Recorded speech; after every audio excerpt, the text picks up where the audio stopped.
Possibilities for a Middle East peace plan, an outbreak update, a delayed diploma ceremony. A lot to cover today, so let's get right to it. First up, President Obama meets with Israel's Prime Minister for the first time since both men have taken office. Now, you might remember that Israel's President, Shimon Peres, met with Obama at the White House a couple weeks ago and discussed possibilities for a Middle East peace plan. But Peres isn't in charge of his country's government. The man who is, Benjamin Netanyahu, visited the White House yesterday.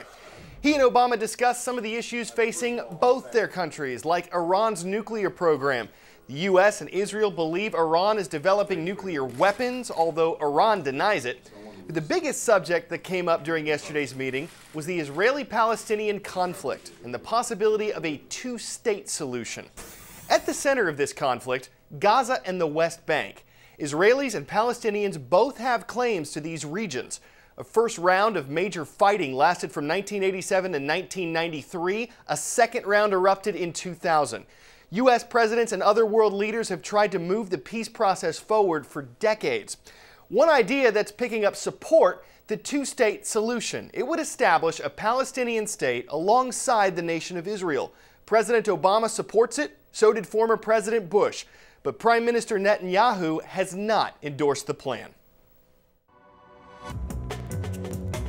A word to the wise: virus, a microorganism that can cause disease in plants, animals, or bacteria.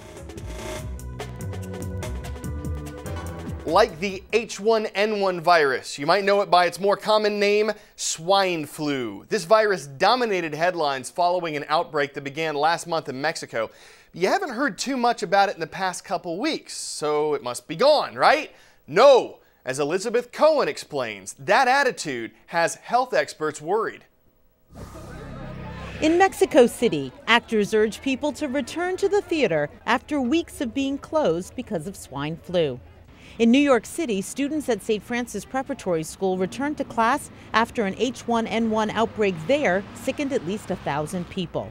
It seems like life is back to normal. Swine flu no longer on the radar the way it used to be. The public and media attention has really dropped off over the past week to 10 days or so. And that worries public health experts. H1N1 cases are still on the rise in the United States, with more than 5,000 cases and 6 deaths, the latest one Sunday in New York City. In Japan, there was a surge of swine flu over the weekend, with 117 cases reported. So where this virus can gain a foothold, it seems to then become entrenched and spread in the population rather easily. Why then has public interest decreased? Some experts think it has something to do with, well, the drama of it all. On April 29th, World Health Organization Director General Dr. Margaret Chan declared that all humanity was under threat from H1N1. And when, in the preceding weeks, all humanity didn't crumble, many lost interest. But experts warn you should still be diligent about washing your hands, still be diligent about staying at home if you're sick. I think we should be as vigilant as ever. Elizabeth Cohen, CNN, Atlanta. Sticking with health and some new research you'll want to hear. Experts say MP3 players could be threatening our hearing. This study focused on teens. Sorry, y'all. Doctors say you guys tend to listen to music at a much louder level. Sensors in our ears can only take so much before they suffer potentially irreversible damage. Some ways to avoid that: listen at lower levels and consider wearing earplugs when you attend loud concerts. Time for the shout out. Most people know that Neil Armstrong was the first man on the moon. Who was the second? Was it Edwin Aldrin, James Lovell, Gordon Cooper, or John Glenn? You've got 3 seconds. Go.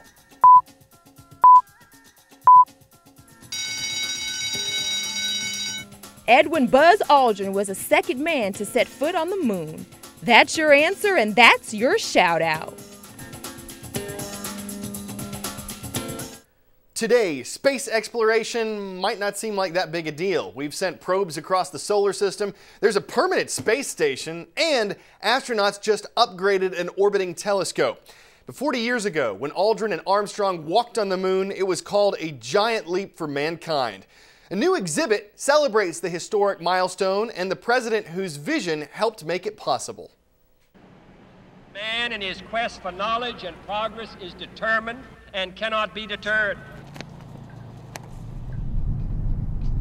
The exploration of space will go ahead, whether we join in it or not.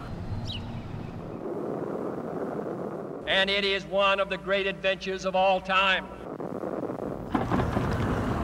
We're here getting ready for the opening of a special exhibit, Moonshot, JFK and Space Exploration.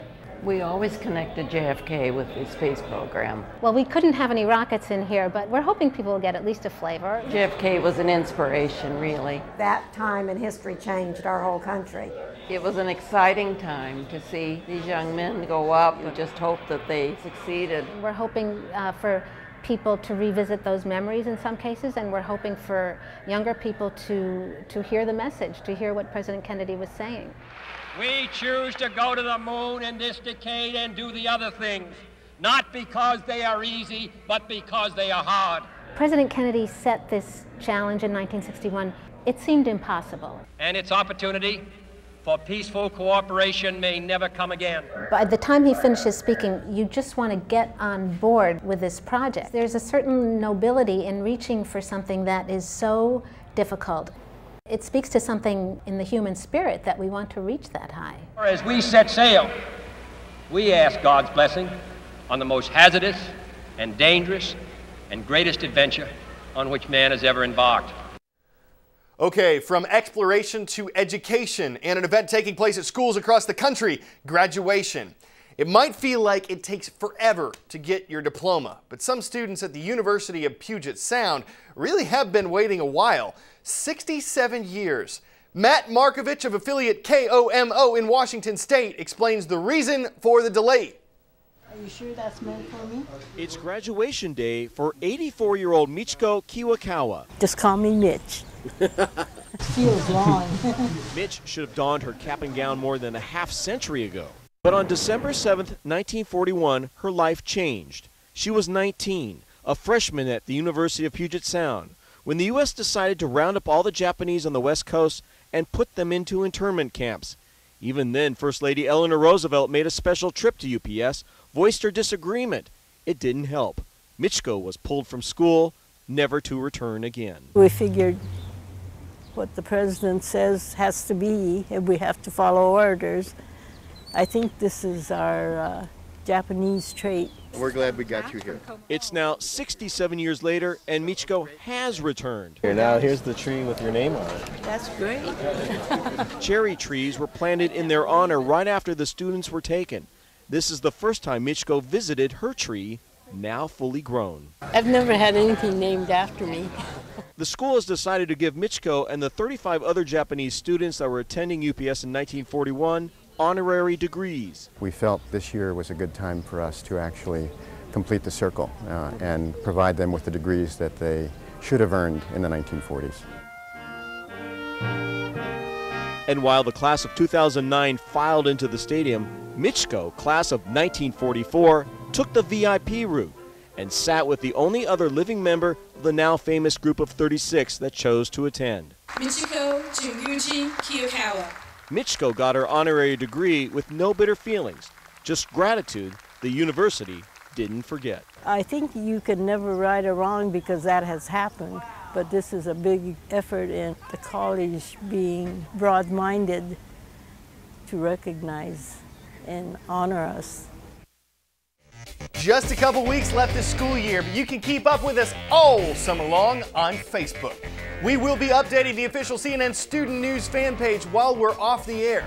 Now right now, we're asking about your summer plans. Vacation, staycation, paycation, schoolcation? Check it out and keep checking back throughout the summer. Well, before we go, what does it sound like when you set off 100 pounds of explosives? Kind of like that. That big a bang, you know you're going to see something awesome. Now you got to wait for it. Patience is a virtue. It took more than 20 seconds for this domino to fall when a Pennsylvania company took down a 600-foot-tall coal-fired chimney. What a crash. Chimney crickets. Oh, man, you can blame our producer for that winner and our audio operator for the sound effects. We will see you tomorrow.